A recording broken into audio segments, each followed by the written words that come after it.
Question number 1 for Gen Ed English.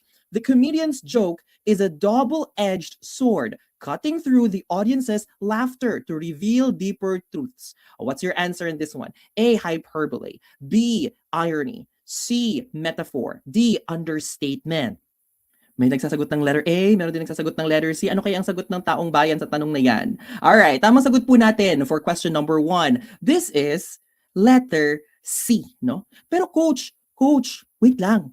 Coach, hindi po ba hyperbole po dapat yan? Kasi hindi ba, coach, exaggerated itong latter part ng sentence natin? Actually, that's also true. Both hyperbole and metaphor are present in this sentence. However, if we're going to look at it, no, kung pareha silang present dyan sa choices natin, we have to leverage. We have to evaluate ano yung mas matimbang. Now, sabi niya sa pinakaunang bahagi ng sentence, the comedian's joke is a double-edged sword. So, ibig sabihin, merong comparison. Yung comedian's joke tsaka yung double-edged sword ay iisa. No? That is the main topic of this sentence na sa unang bahagi ng pangungusap, which makes it a metaphorical statement. Now, yung hyperbole po natin, it's only a mere extension, no? Extension lamang po siya. Nandito po siya nakalagay. So, ibig sabihin, ito pong cutting through the audience's laughter to reveal deeper truths, this can be eliminated. This can be omitted, no? Ayan, because these are mere extension, no? These are just additional details na pwede naman pong i-omit sa pangungusap. Ayan, no? So, which makes it letter C, hyperbole, metaphor, direct comparison. Pag sinabi naman po nating understatement, it means making situation or a thing less important. No? Tawag po natin dyan ay understatement. No? Ayan. So, we also have different types of figures of speech or figurative language. Ayan, ang hindi po mawawala sa board examination. Laging nandyan, si simile. Kapag simile, ang laging tatandaan, gumagamit ng like or as. No? Kapag nagkukumpara tayo, we're using the word like or as strong as an ox, as brave as a lion. Okay? Pag sinabi namang nating metaphor, direct comparison without like or as. Halimbawa, love is a battlefield. That is an example of metaphor. Pag sinabi naman nating hyperbole, that is exaggeration. Keyword, exaggeration. Extreme exaggeration.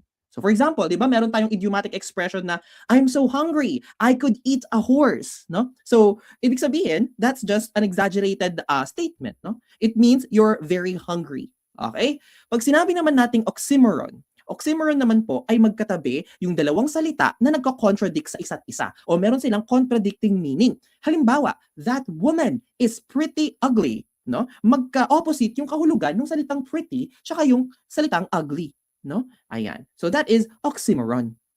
Okay? Pag sinabi naman nating idiom or idiomatic expression, ayan po ay phrase, no? It's a phrase wherein yung kanyang meaning ay iba doon sa literal na meaning niya. Okay? So the meaning itself is different from the exact words that were used. So for example, there is a silver lining in every cloud. Diba? Sabi nga ni Catriona Gray, there's a silver lining. Diba? So here, we're not literally talking about an actual silver, okay, on a specific form na no may lining sa bawat cloud. But we're referring to something, no, that represents it. No? Silver lining means a hope.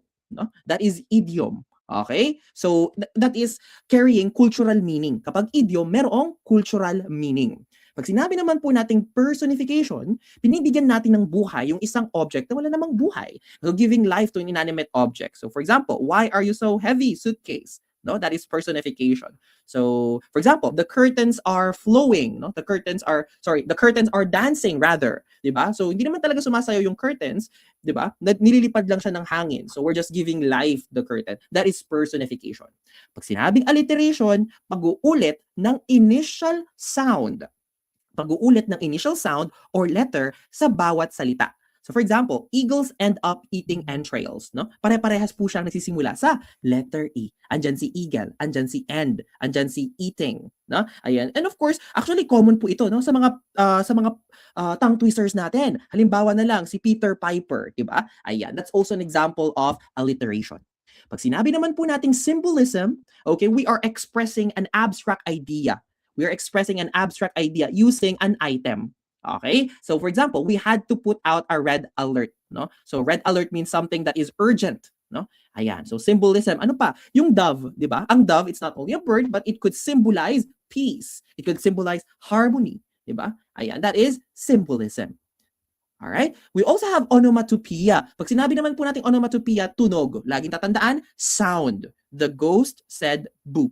No? So, using sound, resemblance of sound. Pag sinabi naman nating pun, ibig sabihin po ng pun, yan po ay joke na merong double meaning. Okay? So, for example, a horse is a very stable animal. So, yung stable po dyan, meron siyang dalawang kahulugan.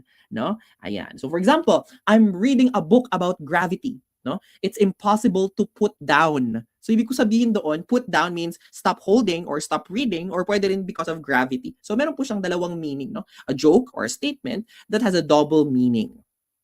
Okay? Pag sinabi naman po nating irony, ibig sabihin po ng irony natin, contradictory. No? So there is contradiction sa reality. No?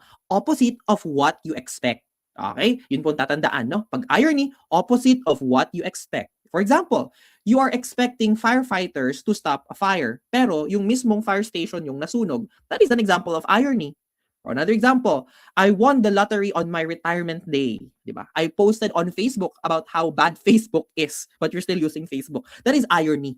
Contradiction to reality. Opposite of what you expect.